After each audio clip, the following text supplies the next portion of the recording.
Shalom, perkenalkan nama saya Damaris, saya dari Institut Agama Kristen Negeri Toraja, semester 6.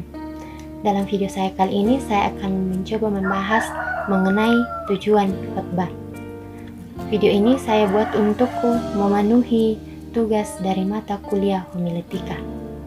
Nah, seperti yang telah kita ketahui bersama, di dalam semua gereja saat beribadah pasti melakukan namanya khotbah, karena khotbah merupakan sentral dari sebuah ibadah.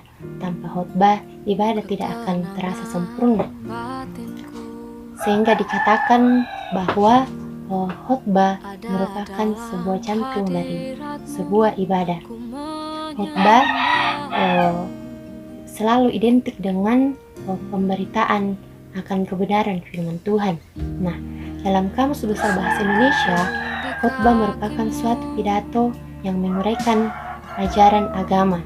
Khotbah adalah salah satu pemberitaan Injil, akan tetapi bukan menjadi satu-satunya cara memberitakan Injil. Khotbah adalah suatu pembicaraan yang menerangkan jalan keselamatan melalui Yesus Kristus yang dilakukan melalui mulut manusia menjadi kesaksian bagi manusia yang lain.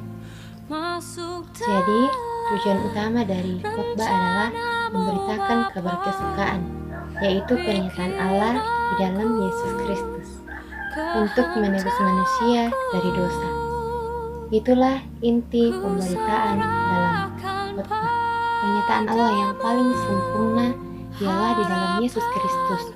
Itu dapat kita baca dalam Ibrani pasal 1 ayat 1 sampai ayat 3, juga dalam Matius 13 ayat 16 sampai ayat yang ke-17. Yesus Kristus dijadikan dosa, dikutuk Allah. Itu dapat kita baca dalam Galatia 2 ayat 13. Dan mati menggantikan kita, supaya kita dapat hidup dibenarkan di hadapan Allah. Sehingga bagi Paulus, ia tidak hendak mengetahui apa-apa di antara kamu selain Yesus Kristus, yaitu Dia yang disalibkan. Itu dapat kita baca dalam 1 Korintus pasal 2 ayat 2. Injil harus terus-menerus diberitakan.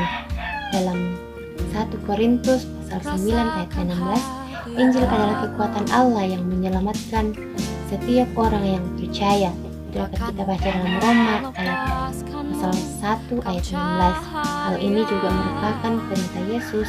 Itu dapat kita baca dalam Matius 8 ayat 11. Pemberitaan firman bukan dilakukan dengan paksaan, melainkan harus ada dan tidak bisa dihilangkan dalam ibadah, karena penyembahan kepada Allah selalu merupakan respon terhadap firman Allah. Melalui semua itu diharapkan makin banyak orang diselamatkan.